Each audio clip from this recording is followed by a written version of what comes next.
Nagulat at shock na shock daw ang aktor na sila Tirso Cruz III at Christopher De Leon matapos mabalitaan na pumanaw na nga ang isa sa magaling na vocalist ng Aegis na si Mercy Sunot.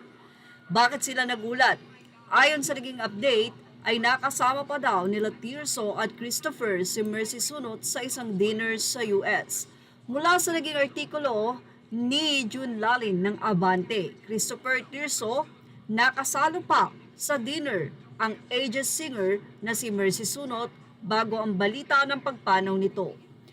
Ayon sa naging artikulo ni June Lalin, ilan daw sa mga taga-California sa Francisco, California ang nakausap nila. Nagkaroon kasi doon ng show sila Tirso Cruz III at si Christopher De Leon na parehong singer at magaling na aktor. Ayon sa kanila, namataan doon sa audience ang nasabi nga pong singer or vocalist ng Aegis na si Mercy Sunot. Ito po ay nangyari noong November 9 sa Union City. Napakasaya daw ni Mercy at mababanaag na ito ay walang sakit. Kaya marami ang nagtaka at nagulat sa pagpanaw nito. Well, to continue the story, napaunlakan daw at nahingan ng mga netizen or mga tao doon na nanood sa concert. Dahil after the concert ay nagkaroon naman ng kantahan at doon na nga nabuyo itong si Mercy na kumanta. Nagkaroon pa nga ng tip si Mercy at ibinahagi ito ng ABS-CBN lamang na na-interview din ni MJ Felipe. Well, ayon sa promoter na si Lerma de la Cruz Kailes, pinagbigyan pa raw ni Mercy ang request ng mga tao at kinanta nito ang luha. Bumirit pa nga si Mercy para siyang walang sakit, say pa ng promoter na si Lerma. At sabi pa ng Mrs. ni Christopher na si Sandy Andolong, very bubbly nga raw itong si Mercy. Masaya siya. She's pretty. Hindi nga namin alam na may sakit siya.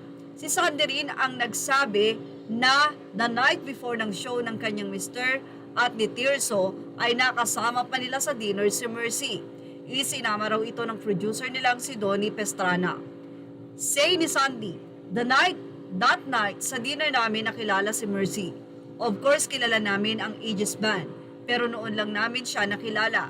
Sabi pa ni Sandy, sobrang shock nga raw sila nang makarating sa kanilang balitang pumanaw na si Mercy noong November 17. So halos 1 week lang ang nakalipas nang nakasama nila ito at nakasalo sa isang dinner.